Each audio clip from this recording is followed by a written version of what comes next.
الله توبة نصوحا عسى ربكم أن يكفر عنكم سيئاتكم ويدخلكم جنات تجري من تحتها الأنهار يوم لا يخزي الله النبي والذين آمنوا معه نورهم يسعى بين أيديهم وبأيمانهم يقولون ربنا أتمم لنا نورنا واغفر لنا إنك على كل شيء قدير.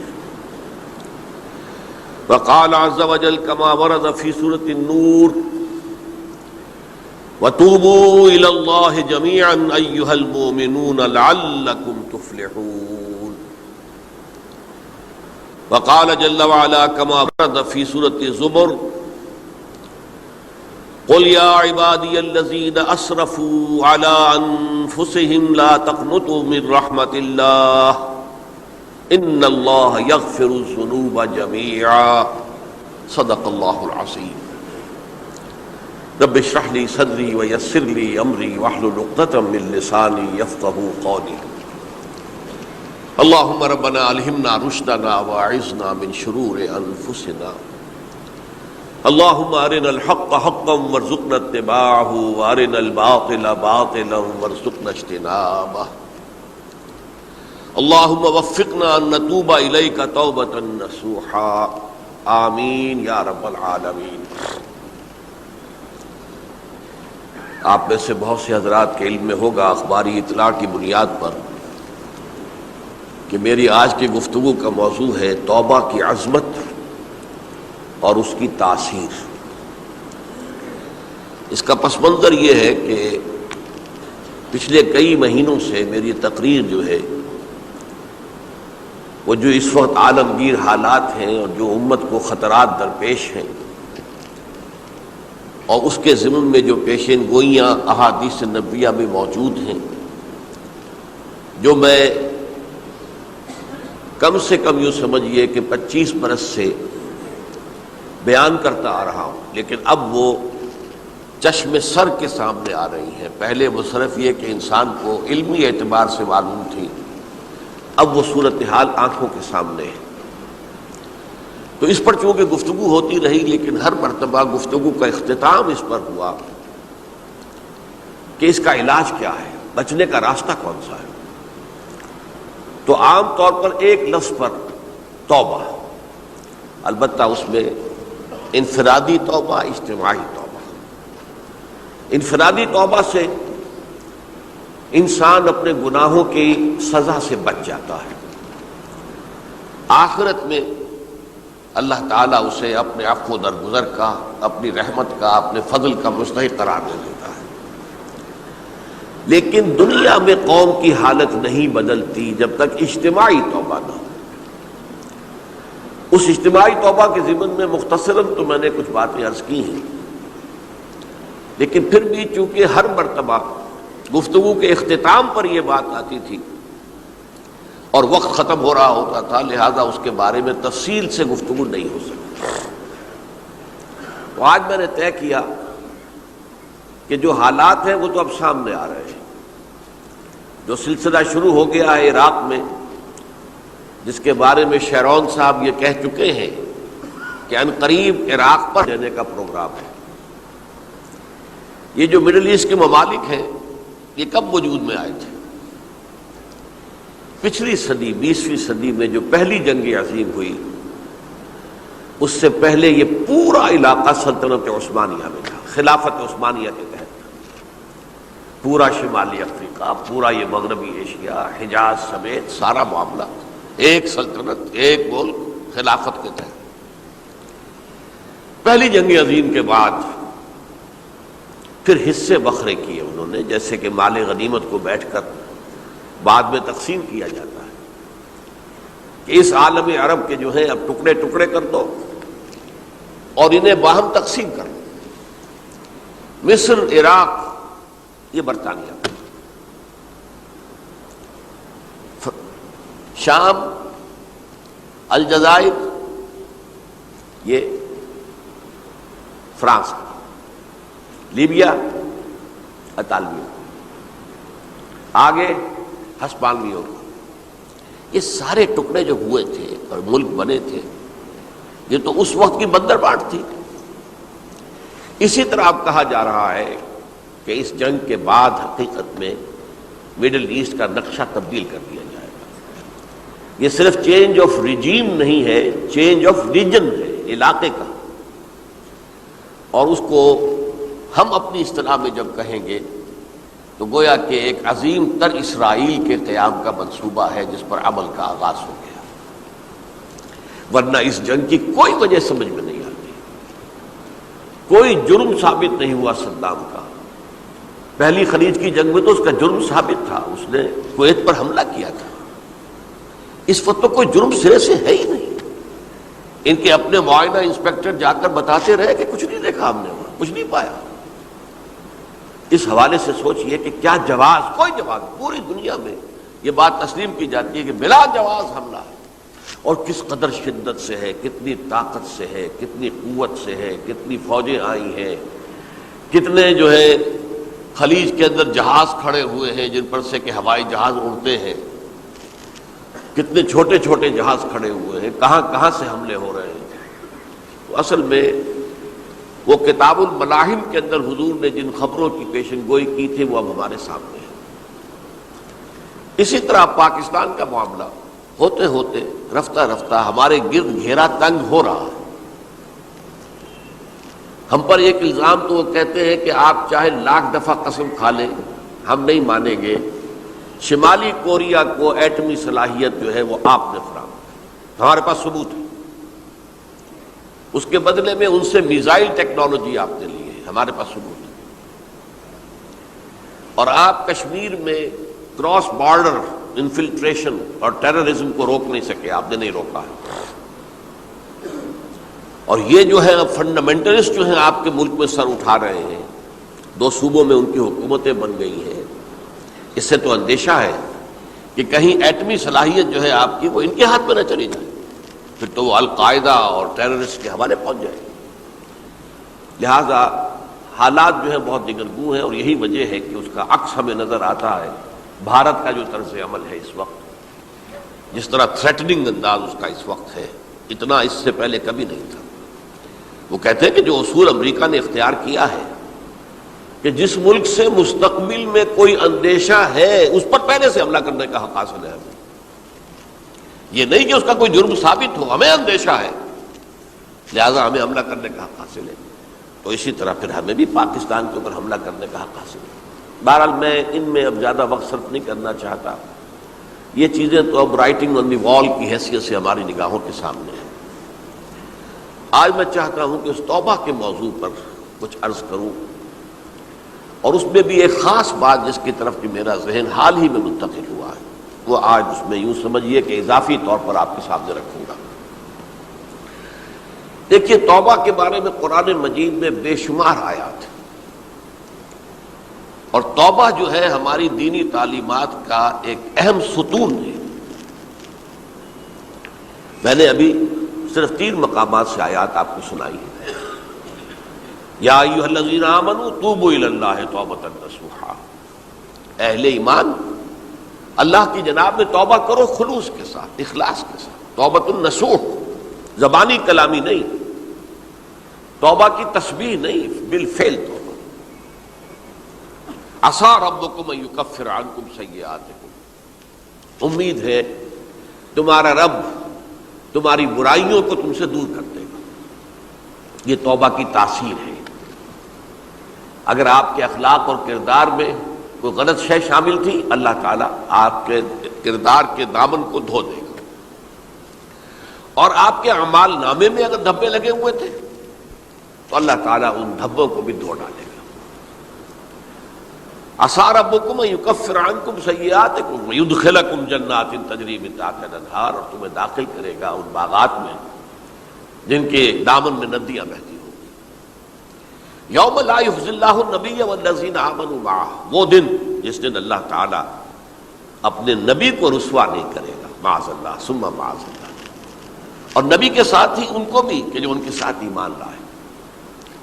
نورہم یسعی بینہم بین ایدیہم و بایمانہم، ان کا نور ان کے داہنی سامنے طرف اور داہنی طرف دوڑتا ہوا ہوگا۔ نور ایمان قلب سے پھوٹ رہا ہوگا اور وہ سامنے روشنی ڈالے گا، اور نور اعمال صالحہ داہنے ہاتھ کی طرف سے چونکہ عمل کرتے ہیں نیک ہم، تو وہاں سے نور ظاہر ہوگا جو دنیا میں اعمال کی شکل میں کمایا گیا تھا۔ اور اس وقت یہ اہل ایمان کہتے ہوں گے، یقولون ربنا اتمم لنا نورنا واغفر لنا، اے اللہ ہمارے نور کو کامل فرما دے۔ اس کا پس منظر یہ ہے کہ ظاہر بات ہے کہ ایمان کے درجات بھی بے شمار ہیں۔ کہاں ابو بکر صدیق کا ایمان، کہاں ایک عام صحابی کا ایمان، کہاں ہم جیسے غیر صحابہ عام مسلمانوں کا ایمان، کہ نسبت خاک رابع عالم پاک، اسی نسبت سے اس نور کی انٹینسٹی ہوگی۔ حضور نے فرمایا کچھ لوگوں کا نور تو اتنا ہوگا کہ وہ مدینے سے صنعاء تک اس کی روشنی پہنچ رہی ہوگی، یمن کے دارالحکومت تک، اور کچھ لوگوں کا نور اتنا ہوگا کہ صرف ان کے قدموں کے آگے روشنی ہو جائے گی، جیسے ٹارچ ہوتی ہے آپ کے ہاتھ میں۔ تو ظاہر بات ہے کہ اگر آپ کو رات کے وقت جنگل سے گزرنا ہو اور پگڈنڈی ہو کوئی اور اندھیری شب ہو، تو آپ کے لیے وہ ٹارچ بھی کس قدر بڑی غنیمت ہے کہ آدمی دیکھ لیتا ہے کہ سامنے سانپ ہے، کیا ہے، گڑھا ہے، کھائی ہے، کیا ہے۔ تو اس روز وہ جن کو وہ ٹارچ نصیب ہو گئی وہ بھی بہت خوش قسمت، بہت خوش قسمت، بہت خوش قسمت ہوں گے۔ لیکن ان کا کیا کہنا جن کا نور مدینے سے صنعاء تک پہنچ رہا ہو؟ تو جن کے نور کی یہ انٹینسٹی کم ہوگی وہ اللہ سے دعا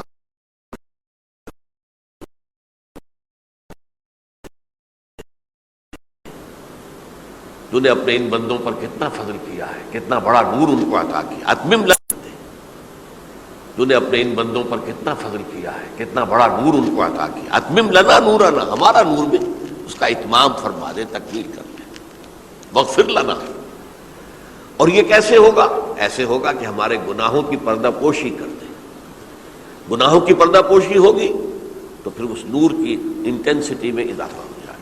واغفر لنا انک علی کل شیء قدیر، یقیناً تو ہر شے پر قادر ہے۔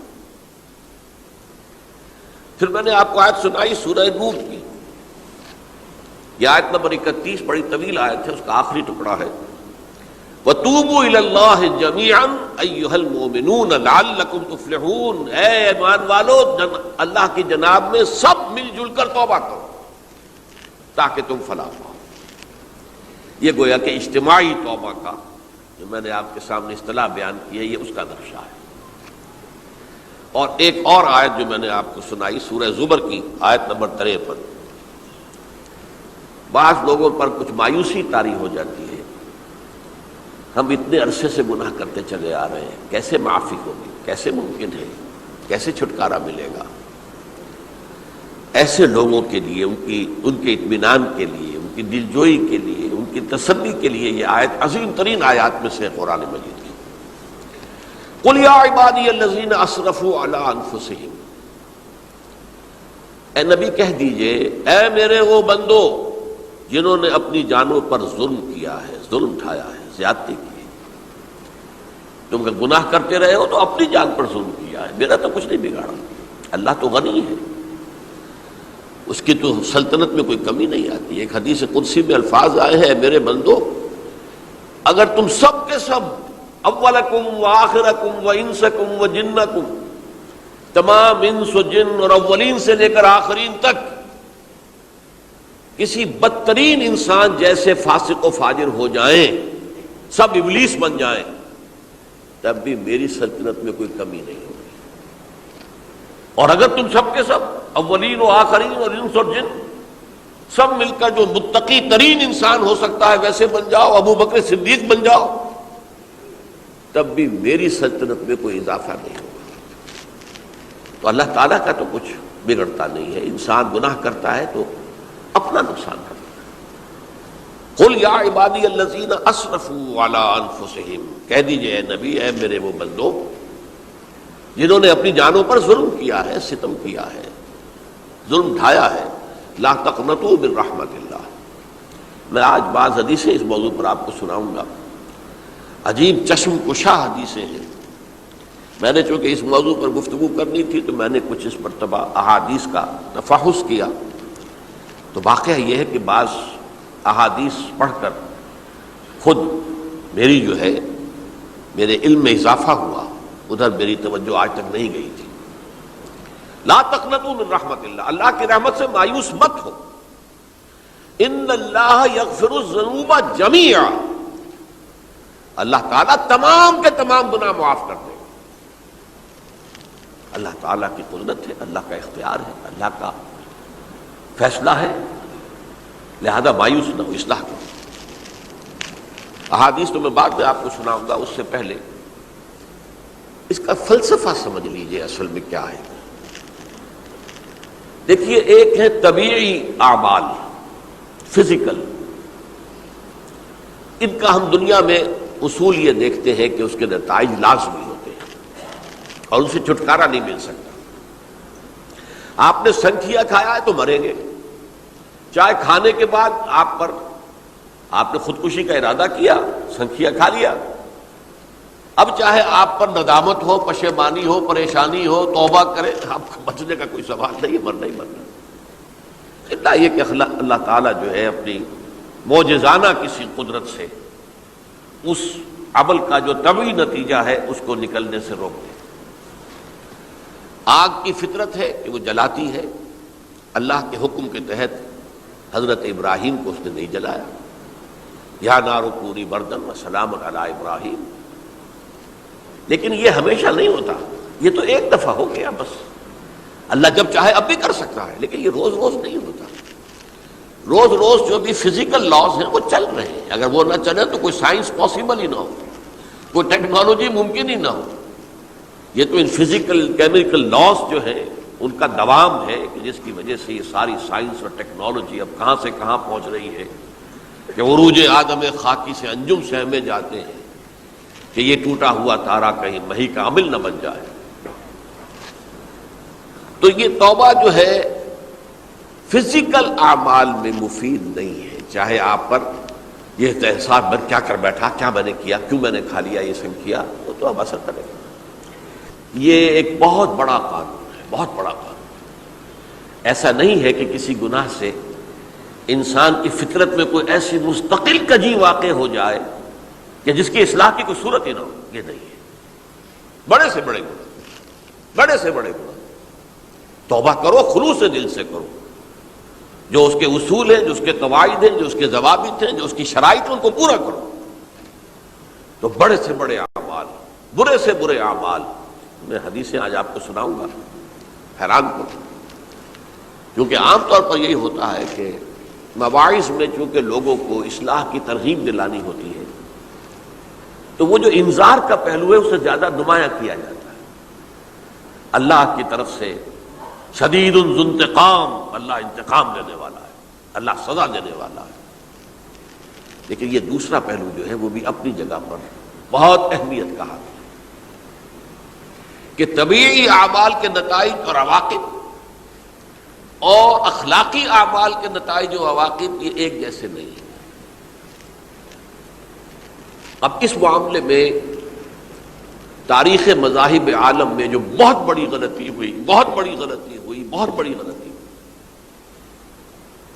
تورات میں حضرت آدم اور حوا علیہ السلام سے جو غلطی اور خطا ہو گئی تھی، آپ اندازہ کیجئے کیا مقام اللہ نے عطا کیا تھا، سارے فرشتوں کو ان کے سامنے سجدہ کروا دیا تھا، اور ایک ہی حکم تو دیا تھا نا کہ اس درخت کے قریب نہ جانا، اور تو ابھی کوئی شریعت نہیں تھی، کوئی لمبے چوڑے احکام نہیں تھے، کھاؤ جہاں سے چاہو، اس ایک درخت کے پیچھے پاس نہ جانا، وَلَا تَقْرَبَا هَٰذِهِ الشَّجَرَةَ فَتَكُونَا مِنَ الظَّالِمِينَ۔ اور وہی کام کر بیٹھے حضرت آدم اور حضرت حوا علیہ السلام۔ کتنا بڑا گناہ، کتنا بڑا گناہ، کتنا بڑا گناہ۔ لیکن قرآن نے وضاحت کر دی کہ آدم نے توبہ کی، اللہ نے معاف کر دیا۔ اللہ تعالیٰ سے کلمات سیکھے، ندامت دل میں پیدا ہو گئی حضرت آدم کو، لیکن الفاظ نہیں تھے، کن الفاظ میں اللہ سے معافی مانگوں، مجھ سے خطا ہو گئی، بہت بڑی غلطی ہو گئی۔ وہ الفاظ بھی اللہ نے سکھائے، فَتَلَقَّىٰ آدَمُ مِن رَبِّهِ كَلِمَاتٍ۔ یہ ہے جس میں کہ وہ علامہ اقبال کا ایک شعر ہے ان کے نوجوانی کے دور کا جس پر میں بھول رہا ہوں کہ داغ دہلوی تھے یا کوئی اور تھے کہ جنہوں نے علامہ سے کہا تھا میاں اس عمر میں اور یہ شعر، اس بڑی محفل میں بات آئی تھی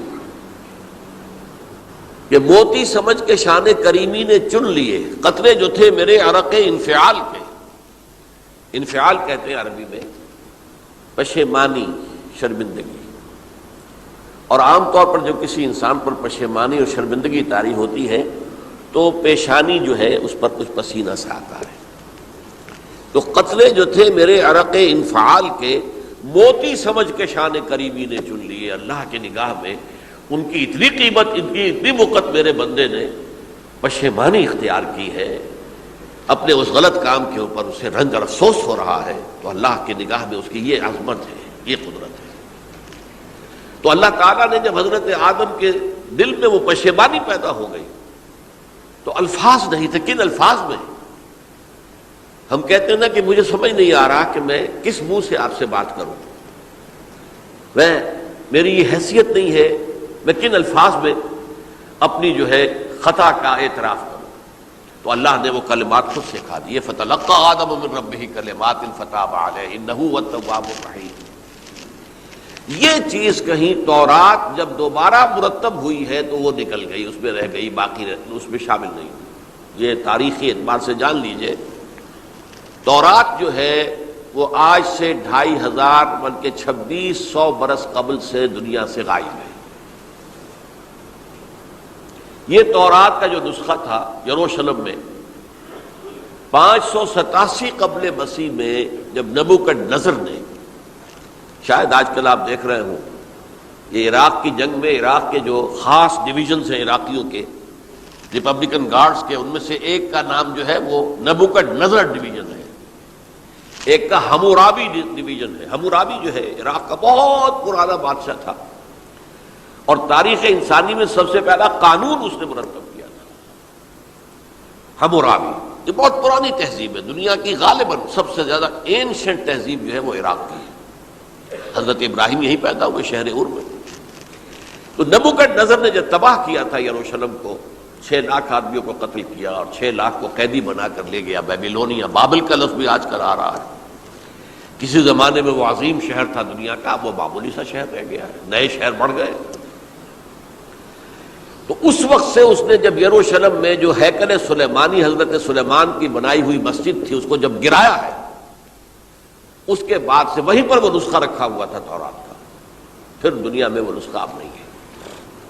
یہودیوں کا کہنا ہے کہ موجود ہے مسجد اقصی کے نیچے، وہ جب اس نے گرایا تھا تو جو نیچے تہخانے تھے وہ نہیں گرے تھے، وہ محفوظ رہتے، اوپر ملبہ آ گیا، اور وہیں پر وہ تورات اور وہ تابوت سکینہ جس میں حضرت موسیٰ کا عصا بھی رکھا ہوا ہے اور بہت سے وہ من اور سلوہ کے بھی کچھ نمونے رکھے ہوئے ہیں، وہ تابوت سکینہ اس کا قرآن مجید میں سورہ بقرہ میں ذکر ہے، وہ بھی موجود ہے، اور جو ربائی وہاں اس وقت تھے ان کے علماء، ان کی لاشیں بھی وہاں پڑی ہوئی ہیں۔ وہ جب ہم کھدائی کریں گے تو دنیا میں سامنے آ جائے گی۔ لیکن بہرحال اس وقت جو مجھے کہنا تھا وہ یہ کہ چونکہ اصل تورات اس وقت گم ہو گئی، 150 سال کے بعد اسے پھر یادداشتوں سے کچھ مرتب کیا گیا تو اس میں غلطیاں پیدا ہو گئی۔ اب انسانی یادداشت کا معاملہ آ گیا نا، انہی میں سے ایک بڑی غلطی یہ ہوئی، اومیشن یہ ہوئی کہ حضرت آدم نے جو توبہ کی اور اللہ نے قبول فرما لیا، اس کا ذکر اس میں نہیں ہے۔ اس سے نتیجہ عیسائیوں نے کیا اختیار کیا کہ وہ اوریجنل سن کہتے ہیں اسے، وہ جو ابتدائی گناہ تھا عظیم جو ہمارے جد امجد آدم سے سرزد ہوا تھا، اس گناہ کا اثر جو بھی بچہ نسل آدم میں پیدا ہوتا ہے وہ لے کر آتا ہے۔ یہ زمین و آسمان کا فرق ہے۔ اسلام کے نزدیک ہر بچہ جو پیدا ہوتا ہے وہ معصوم ہے، بلکہ مسلم ہے۔ کل مولود یولد علی الفطرہ، جو بھی بچہ پیدا ہوتا ہے وہ فطرت اسلام پر پیدا ہوتا ہے۔ فَأَبَوَاهُ يُهَوِّدَانِهِ أَوْ يُمَجِّسَانِهِ۔ اب اس کا علاج انہوں نے پھر کیا تجویز کیا، یہ ہے کہ ایک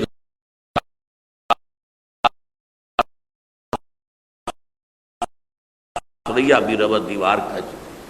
اب اللہ نے جب دیکھا اب تو ہر بندہ جو ہے آج کبیہ گناہ گاروں کی طرف سے کہ ان کے گناہ کا کفارہ ہو جائے گا جو عیسیٰ کو مان لے. یہ عقیدہ ہے عیسائیت کا. جڑ کیا ہے کہ گناہ ہو گیا تو گناہ کا اثر تو رہے گا. قرآن یہ کہتا نہیں، اللہ دھو دیتا ہے. تمہاری سیرت و کردار کے اوپر بھی جو داغ ہیں دھل جائیں گے، اور تمہارے نامہ اعمال میں جو دھبے ہیں وہ بھی دھل جائیں گے. توبہ کرو، توبوا الی اللہ توبۃ نصوحا، کرو وہ توبہ کے جو بالکل خلوص دل کے ساتھ ہو. اب میں ذرا آپ کو کچھ احادیث سنانا چاہتا ہوں. ایک طرح کا یہ تبشیر کا پہلو ہے آج ہماری گفتگو میں کہ جو نمایاں ہوگا. یہ بعض احادیث تو چھوٹی چھوٹی ہیں اور یہ بہت مرتبہ میری گفتگو میں آ چکی ہیں، صرف اس وقت حوالہ دے کر گزر جاؤں گا. یہ ترمذی اور ابن ماجہ میں حضرت انس ابن مالک رضی اللہ تعالی عنہ سے روایت ہے. حضور نے فرمایا کل بنی آدم خطاؤون وخیر الخطائین التوابون. تمام بنی آدم خطا کار ہیں. خطا کار بھی نہیں، بہت خطا کار ہیں، بہت خطا. لیکن ان خطا کاروں میں بہتر لوگ وہ ہیں کہ جو خوب توبہ کرتے ہیں. غلطی ہو گئی توبہ کر لو. اور ایک اور حدیث میں آپ کو بتاؤں گا کہ یہ نہیں ہے کہ پھر کبھی وہ غلطی نہ ہو. اس وقت آپ یہ لگا لیں اپنے اوپر یہ کام میں نے نہیں کرنا، اور ایک دفعہ وہ کام چھوڑ دیں تو توبہ ہو گئی. پھر اگر کچھ عرصے کے بعد پھر کہیں آپ جذبات کی رو میں بہہ گئے، پھر کہیں کوئی برے اثرات جو ہے وہ پڑے، پھر غلطی، کوئی بات نہیں، پھر توبہ کرو. پھر ہو گیا پھر توبہ کرو. تواب اسی لیے کہا بار بار بار بار بار بار توبہ کرنے والے. تو کل بنی آدم خطاؤون وخیر الخطائین التوابون. دوسری حدیث یہ بھی ابن ماجہ اور بہقی میں ہے، حضرت عبداللہ ابن مسعود رضی اللہ تعالی عنہ. التائب من الذنب کمن لا ذنب له. گناہ سے توبہ. ایک حدیث تو پڑھ کر میں بھی چونکا. مایوسی یہ ابلیسیت ہے، نوٹ کر لیجئے اس کو. مایوسی ابلیسیت کی کا عکس ہے. مبلس کہتے کسے؟ جو مایوس ہو گیا. ابلیس سب سے بڑھ کر مایوس جو ہے وہ ابلیس. اسے معلوم ہے میرا چھٹکارا تو نہیں ہے، لہذا میں جتنوں کو اپنے ساتھ لے کر جہنم میں جھونک دوں یہی میری کمائی ہے، میں نے تو بچنا نہیں. تو ابلیس کہتی ہے اس کو جو انتہائی مایوس، مبلس، جو رحمت خدا بندی سے مایوس ہو چکا. اب اس کو دور کرنے کے لیے حدیث سنیے، اور یہ حدیث مسلم شریف کی ہے صحیحین کے اندر حضرت ابو ہریرہ سے. حضور فرماتے ہیں والذی نفسی بیدہ، قسم ہے اس ذات کی جس کے ہاتھ میں میری جان ہے، لو لم تذنبوا، اگر تم لوگ گناہ نہ کرتے، لذهب اللہ بکم، تو اللہ تعالیٰ تمہیں لے جاتا کہیں اور، ولجاء بقوم یذنبون، اور پھر کسی ایسی مخلوق کو پیدا کرتا ہے جو گناہ کرتے، فیستغفروا اللہ، اور پھر وہ اللہ سے استغفار کرتے اور توبہ کرتے، فیغفر لہم، اور اللہ تعالیٰ انہیں معاف کر دیتا. تو میں نے عرض کیا کہ یہ بعض چیزیں ہوتی ہیں کہ جن کا واقع سے کوئی تعلق نہیں ہوتا، لیکن ایک زور بیان کے لیے، ایک بات کو ایمفیسائز کرنے کے لیے. جیسے قرآن مجید میں آتا ہے، اے نبی کہہ دو ان کان للرحمن ولد فانا اول العابدین، اگر اللہ کا کوئی بیٹا ہو تو میں سب سے پہلے میں اس کو پوجوں گا. جب میں اللہ کو پوجتا ہوں تو اللہ کا اگر کوئی بیٹا ہوتا تو کیا میں اسے نہ پوچھتا؟ لیکن نہیں ہے. اب یہ نہیں ہے، نفی کے لیے زور دیا کہ اگر اللہ کا کوئی بیٹا ہوتا، لو کان للرحمن ولد فانا اول العابدین. اسی طرح یہ ہے کہ اگر انسان گناہ نہ کرتے اور گناہ کے بعد توبہ کر کے اللہ تعالیٰ کی شان غفاری کا ظہور نہ ہوتا. یہ بھی ایک عجیب فلسفے کی بات ہے، اللہ نے یہ کائنات کیوں پیدا کی؟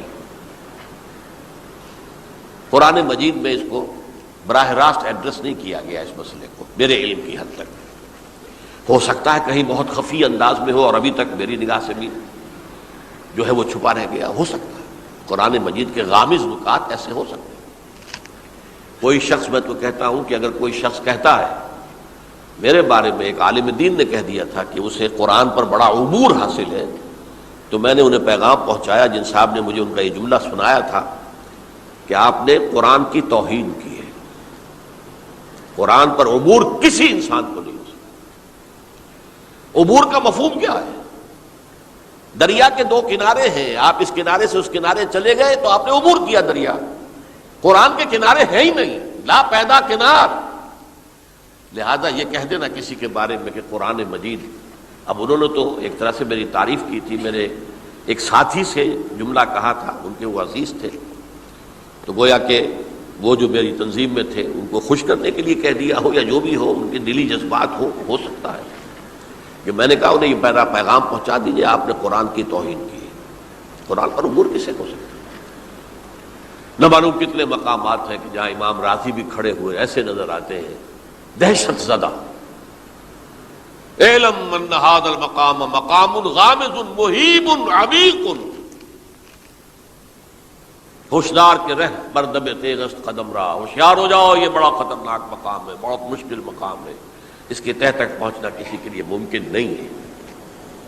سورہ حدید کی آیت هو الاول والآخر والظاہر والباطن پر یہ الفاظ ہیں جو امام راضی نے لکھے۔ تو اس لیے میں آپ سے عرض کر رہا ہوں کہ یہ کہنے کا انداز ہے، والذی نفسی بیدہ لو لم تذنبوا، اس ہستی کی قسم جس کے ہاتھ میں میری جان ہے، اگر تم گناہ نہ کرتے، تو میں عرض کر رہا تھا تو اللہ کی شان غفاری کیسے ظاہر ہوتی؟ اللہ نے کائنات کیوں پیدا کی؟ کنت کنزا مخفیا فاحببت ان اعرف